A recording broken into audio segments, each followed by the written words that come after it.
And our next presenter, her name is Anna Klassen. She's Director of Rural Strategies at the Institute for Agriculture and Trade Policy, which you know is super fancy when the name is super long, which I'm thinking of changing my title at Andy Erickson. As Director of Laughter at the Ha Ha Ha Party Town, Squirrel Fun Time and Trade Policy.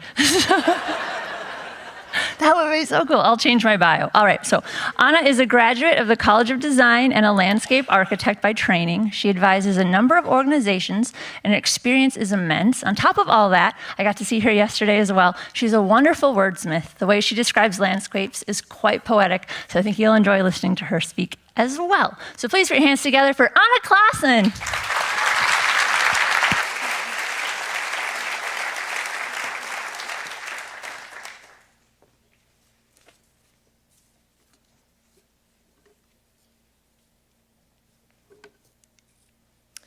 I like and always want to retain my complexities.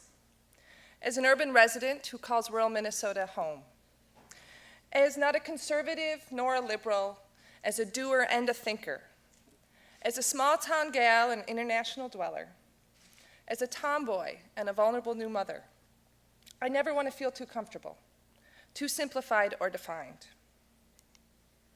It took the convergence of two perspectives in my life to embrace my complex identity and to integrate it into my role as a designer. As a landscape architect in graduate school, writing was always an afterthought. So when a teacher tasked us with a specific writing assignment, it was notable. And the task was simply this: write about a place of memory. It can be a place of now or a place of childhood.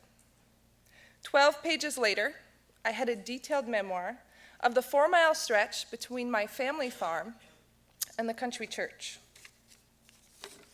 And I realized, where others primarily saw a flat, featureless landscape, I saw so much more. I didn't see empty fields of black dirt. I saw the buzz of harvest, the family meals in the field, the breakdown of the combine. I saw hard work. Where others saw an unkept farmhouse with the foundation crumbling and the roof caving in, I saw a childhood friend. I saw a family shaken by the farm crisis. I saw suicide. When I saw the looming storm clouds on the horizon, I saw worry. And when I saw the little white church on the top of the hill, with a half a dozen vehicles in front of it on Sunday morning, I saw hope. In that moment, I discovered I had a lens of seeing the world that was mine. I uncovered a new perspective. And I was reminded that while we continue to forge ahead, we must always look back and see where we came from. Flash forward a number of years, writing and grad school are in my rearview mirror, and I landed my dream job. I landed at an urban firm with landscape architects and planners, with mentors that I had hoped to work with. And we were designing sustainable communities that integrated green infrastructure and community and renewable energy and local food production and wildlife corridors and bikeways and pedestrian systems. But then, halfway through my licensure, while actively involved in the professional association and deeply invested in projects and clients I really cared about, I diverged. Why?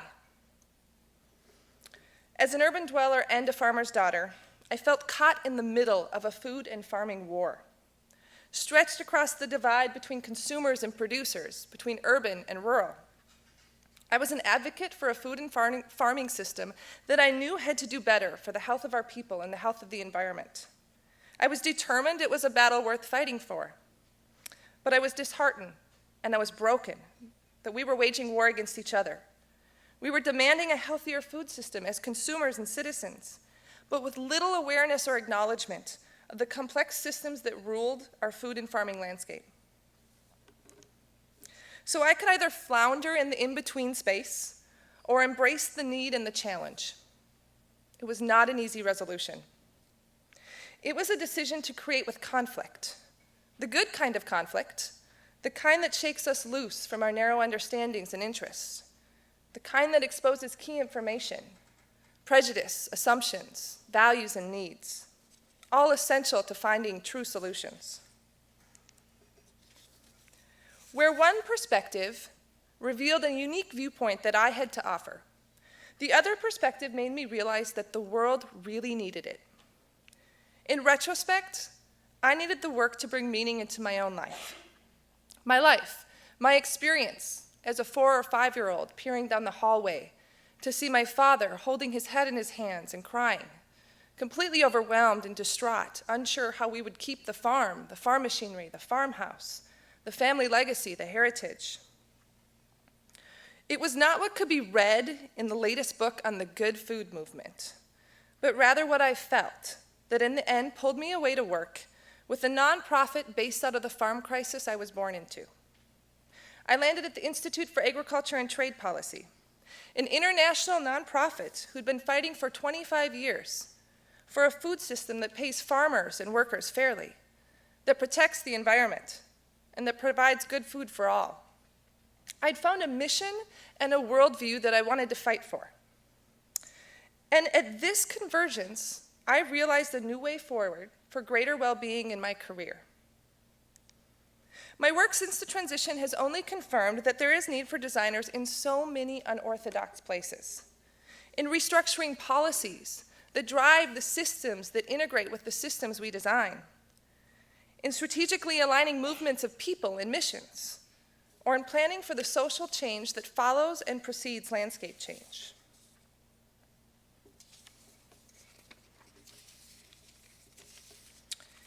In this work, we must be humble, empathetic. We do this by revealing instead of obscuring, by building friction instead of hiding it, and by making clear that every one of us, designers included, are nothing more than participants in systems that have no center to begin with. You as designers are in the profession of problem solving, the ability to envision and to help execute what is not yet in front of us.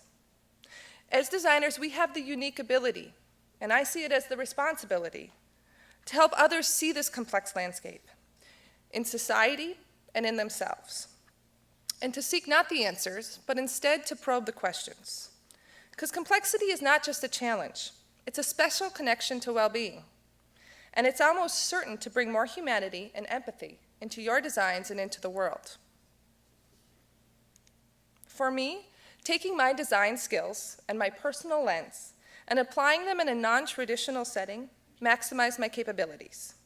It maximized potential, the potential to be part of real, authentic, lasting change on the landscape. So I implore you, interweave your careers, your professions, with your personal story. Bring your whole self to the table. Thank you.